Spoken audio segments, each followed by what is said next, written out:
40 तास पर्यंत तो अरेस्ट होता. तुमच्या नावाने काही इल्लीगल ऍक्टिव्हिटीज होत आहेत. मी एकटी होती तेव्हा. मुंबईच्या सायबर क्राईम ऑफिसमध्ये यावं लागेल. 2 तासात मला अमरावतीवरून मुंबईला तो बोलवत होता. तुमचे घाण व्हिडिओज तो व्हायरल करू शकतात आणि तुम्हाला ब्लॅकमेल करू शकतात. तुमच्या नावावर FIR दर्ज होऊ शकते. हाय दोस्तो, welcome back to my channel. जर तुम्ही माझ्या चॅनलवर फर्स्ट टाइम आलेला असाल तर हाय, माझं नाव आहे मृण्मयी आणि येस, आजचा व्हिडिओ थोडासा सिरियस आहे बिकॉज टॉपिकच सिरियस आहे, इश्यूज सिरियस आहे आणि मला तो तुमच्यापर्यंत पोहोचवायचाच होता. हा व्हिडिओ बिलकुल प्लॅन नाही आहे, मी काहीच असं प्लॅन केलेलं नव्हतं. बट काल रात्री मी एक कॉन्टेंट क्रिएटर आहे, Ankush Bahuguna. He is a male beauty content creator आणि खूप फेमस पण आहे तो. सो त्यांनी त्याचा इन्सिडेंट सांगितला काल, व्हिडिओ शेअर केला आणि जेव्हा मी तो ऐकला आणि बघितला, सो आय थॉट की मला याच्यावर व्हिडिओ बनवायचा आहे बिकॉज सेम इन्सिडेंट माझ्यासोबत झालेला आहे आणि आय फील जर मी म्हणजे तो इन्सिडेंट, म्हणजे ती जी गोष्ट आहे त्याच्यापासून जर तुमच्या सगळ्यांना ही स्टोरी सांगून जर वाचवत असेल तर आय थिंक मला ते तुम्हाला सांगायलाच पाहिजे. कारण की खूप लोकांना हे अवेअर करणं खूप जास्त गरजेचं आहे. कारण खूप जास्त प्रमाणात हे असे ऑनलाईन स्कॅम्स होत आहेत. तुम्ही बघितलं असेल, आपण फोन करतो ना तेव्हा पण ते येतो, एक व्हॉइस रेकॉर्डेड मेसेज येतो. कारण की इतक्या जास्त प्रमाणात वाढले आहेत हे जे स्कॅम्स आहेत, ह्या अशा हे प्रकार. तर आय थॉट की मला ही गोष्ट सांगणं खूप जास्त इम्पॉर्टंट आहे. कारण की म्हणजे तेच अवेअरनेस पसरवणं आपलं काम आहे आणि माझ्याजवळ जर एक प्लॅटफॉर्म आहे तर I should do it because कोणासोबतच असं नाही व्हायला पाहिजे. सो मी तुम्हाला पहिले अंकुश बहुगुणाची कहाणी थोडीशीच सांगते, स्टोरी. मी इतकं पूर्ण काही सांगणार नाहीये. मी त्या व्हिडिओची लिंक हवं तर डिस्क्रिप्शन मध्ये देणार, तुम्ही जाऊन बघू शकता. बट एक मी छोटीशी अशी समराईज करून सांगते की त्याच्यासोबत ऑनलाईन स्कॅम झाला होता. त्याला एक असा फ्रॉड कॉल आला होता आणि मग त्याच्यामुळे ते असं चालू झालं, असं म्हणजे ती सुरू झाली गोष्ट आणि ती कुठल्या एक्सटेंट पर्यंत गेली की त्याला 40 तास पर्यंत तो अरेस्ट होता ऑनलाईन. म्हणजे व्हिडिओ कॉल थ्रू त्याला अरेस्ट केल्यासारखं झालं होतं. म्हणजे तुला काहीच करता येणार नाही, झोपताना पण व्हिडिओ कॉल सुरू राहणार, तू काही पण कर, तुला फोन सुरूच ठेवावा लागणार, कोणाशी भेटता येणार नाही, कोणाशी फोनवर बोलता येणार नाही, चॅट करता येणार नाही, सगळं काही बंद होतं 40 तासापर्यंत. असं त्याच्यासोबत झालं आणि मी ही काल स्टोरी ऐकली, म्हणजे मी तो व्हिडिओ बघितला आणि मी एकदम मला क्लिक झालं की यार, एक्झॅक्टली अशीच कहाणी, अशीच बात माझ्यासोबत 2-3 महिन्यापूर्वी झाली आहे. बट मला हे नव्हतं माहिती की इतक्या मोठ्या गोष्टी होतात, म्हणून ती सोडून दिली मी बात. बट काल जेव्हा मी बघितलं की इतकी जास्त लेवलपर्यंत ते जाऊ शकते ती बात, तर मी असा विचार केला की नाही, मला ही बात सांगायची आहे तुम्हाला. सो 2-3 महिन्या पहिले, आय थिंक नोव्हेंबर की ऑक्टोबर मध्ये, मला एक रॅन्डम नंबरवरून कॉल आला होता. मला नंबर आठवत नाहीये कारण की ते झाली आहे, त्याला दिवस झाले आहे खूप. बट एक असा रॅन्डम नंबर होता, त्याच्यावरून मला फोन आला होता आणि असा तो काही रेकॉर्डेड मेसेज नव्हता. तो एक इन्सान बोलत होता आय गेस. तर त्यांनी मला म्हटलं की तुमच्या फोनवरून नाही, तुमच्या नावाने रजिस्टर मोबाईल नंबरवरून काही इल्लीगल ऍक्टिव्हिटीज होत आहेत आणि ते आम्हाला माहिती पडलं आहे. सो आम्ही सायबर क्राईम वाले आहोत आणि तुम्ही म्हणजे जर तुम्ही काही त्याच्यावरती ऍक्शन्स नाही घेतले तर तुमचा जो फोन नंबर आहे तो हमेशासाठी आम्ही डिॲक्टिव्हेट करून देऊ आणि हे तुम्हाला सगळं म्हणजे 2 तास तुमच्यासाठी तुमच्याजवळ टाइम आहे. 2 तासाच्या अंदर तुम्ही ऍक्शन्स घ्या, अदरवाईज आम्ही तुमचा फोन नंबर जो आहे तो डिॲक्टिव्हेट करणार. तुमच्या नावाशी रिलेटेड जेवढे पण काही फोन नंबर्स आहेत ते डिॲक्टिव्हेट करणार आणि माझा जो नंबर आहे त्याच्यावरती माझं काम चालतं. सो मी एकदम पॅनिक झाली. ऑल्सो आणखीन एक बात अशी आहे की मी तेव्हा घरात एकटी होती, माझे मम्मी पप्पा पिऊ कोणीच नव्हतं घरी आणि मी एकटी असल्यामुळे मी अजून जास्त पॅनिक झाली आणि मला कळत नव्हतं की काय झालं. सो नंतर मी त्यांना विचारलं, मी बाय द वे इथे सगळी लिहून ठेवली आहे, मी काहीच मिस आउट नाही करायला पाहिजे म्हणून. तर जर मी खाली बघितलं तर समजून जा की मी थोडेसे पॉइंट्स जे आहेत ते वाचत आहे. तर जेव्हा मी त्यांना विचारलं की अशी काय इलिगल ऍक्टिव्हिटी होत आहे, तर तो मला बोलला की डीलिंग होत आहे तुमच्या नावावरून. म्हणजे तुमच्या नावावर एक फोन नंबर बेसिकली रजिस्टर्ड आहे, तर त्याच्यावरून डीलिंग होते आहे असं त्यांनी म्हटलं. आता हे ऐकून कोणीही घाबरून जाणार, कारण की ते अशा वे मध्ये ती पोर्ट्रे करतात ना बात, की आपण बिलीव्ह करून घेतो. आणि मी एकटी होती तेव्हा. सो मला कोणाचं असं हे नव्हतं, म्हणजे कोणाचा पॉइंट ऑफ व्ह्यू नव्हता घेता येत. तर मला वाटलं की ओ माय गॉड, असं होतं, आता मी काय करू? आणि माझ्याकडे माझा जो नंबर आहे तो तर माझ्या कामाचा नंबर आहे. सो मला असं नाही पाहिजे की तो बंद होऊन जावा. मग मी कसं कॉन्टॅक्ट करू लोकांना, काय करू? सगळं काही एकदम माझं दिमागच हालायला लागलं. मला कळतच नव्हतं काय सुरू आहे. मग नंतर मी त्यांना विचारलं की मी आता काय करू?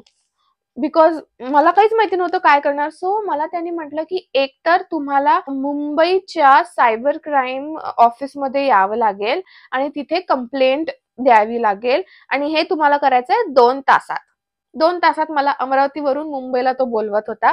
मी म्हटलं, sir it is not possible. मी इथे राहते आणि मला ऍटलीस्ट 12 तास लागतात मुंबईला पोहोचायला, तर मी 2 तासात तर येऊच नाही शकत. तर तो बोलला की नाही नाही, तुम्हाला जर असं पाहिजे असेल तर तुम्हाला करावंच लागेल, तुम्हाला यावंच लागेल. मी म्हटलं, सर मी नाही येऊ शकत, तुम्ही काही दुसरं ऑप्शन असेल तर मला द्या.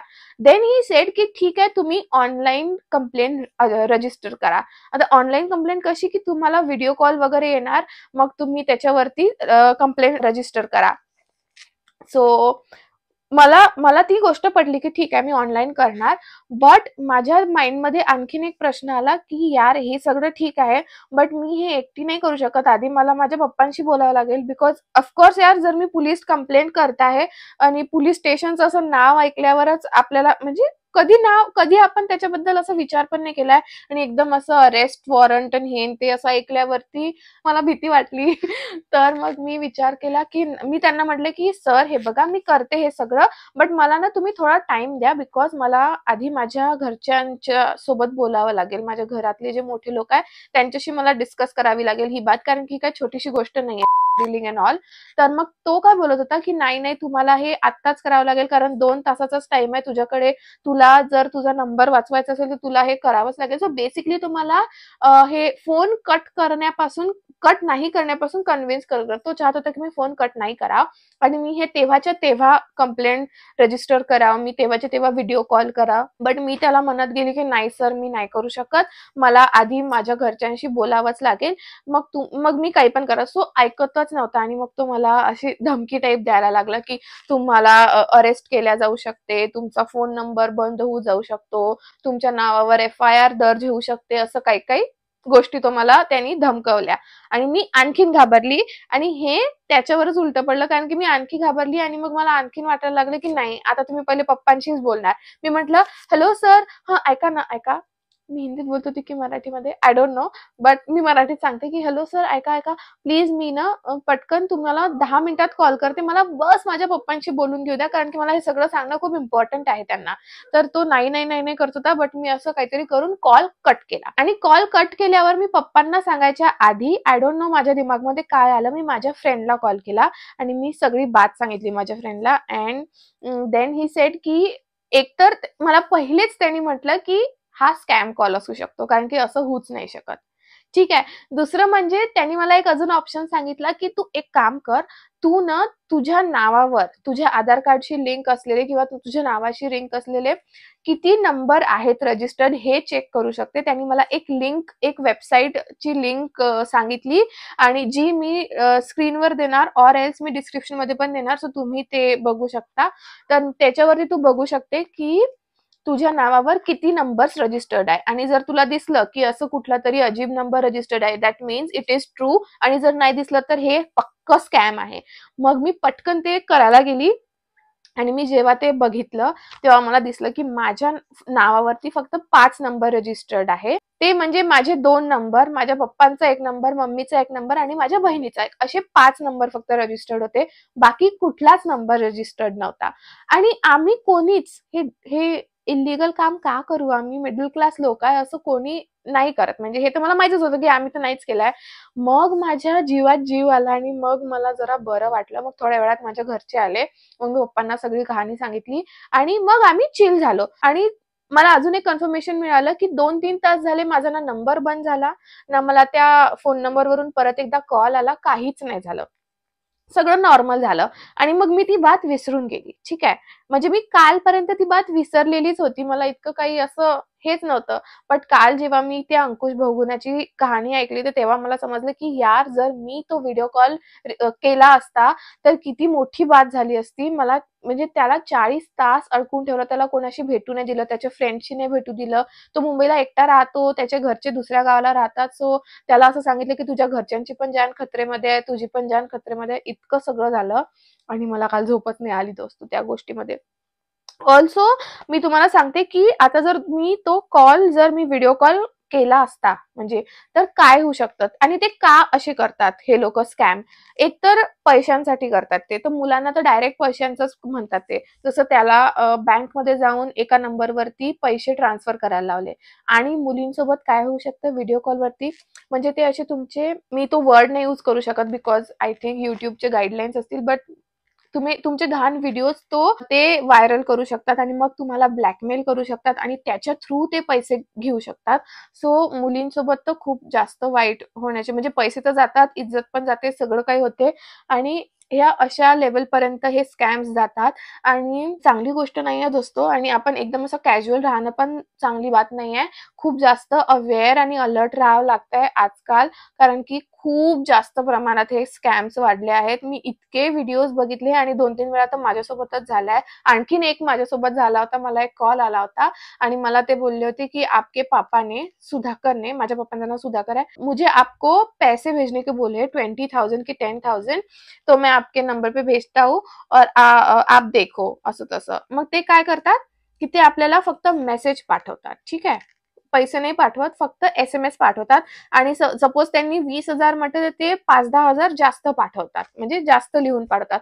सो सपोज त्यांनी मला 30,000 पाठवले असते आणि मग त्यांनी म्हटलं असं, ओ आई एम सो सॉरी, गलती से 20 की जगह 30,000 आ गए, आप 10,000 मुझे रिटर्न कर दो, असं तसं ते बोलतात. मग आपण 10,000 रिटर्न करतो. एक तर तसे पण पैसे कटतात किंवा मग तो फोन सुरू असताना ते म्हणतात की आप गुगल पे जाके देखो, म्हणजे गुगल पे वगैरे जर असेल तर ते जाऊन बघा आणि तिथे आले का पैसे. आणि जर आपण तो फोन सुरू असताना ते गुगल पे वगैरे आय गेस चेक केलं ना, तर ते आपला फोन ट्रॅक करतात असं मी ऐकलंय आणि मग ते पिन वगैरे त्यांना माहिती पडतो. सो असे पण स्कॅम होतात आणि मी त्याच्यात पण नाही फसली बिकॉज ऑलरेडी माझ्या एका फ्रेंड सोबत असं झालं होतं आणि मला माहिती होतं की असे स्कॅम कॉल येतात आणि माझे पप्पा माझ्या बाजूलाच बसले होते.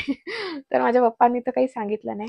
बट असे पण खूप जास्त स्कॅम्स व्हायला लागले आहेत. So I request you all की प्लीज अलर्ट राहा, खूप जास्त अवेअर राहा. असे जे तुम्हाला अलग अलग नंबरवरून कॉल येतात तर म्हणजे बिलकुल एक तर उचलूच नका. बट आपल्याला कळत नाही, एखाद्या वेळेस नाही समजत आपल्याला, तर असं फसू नका. बस तुम्हाला जर एवढूसा जरी 0.01% जरी असा डाऊट आला की काहीतरी फिशी आहे, काहीतरी गडबड आहे, तर समजून जा की खरंच गडबड आहे. म्हणजे तुमच्या गट फिलिंगवर एकदम एकदम 110% विश्वास ठेवा.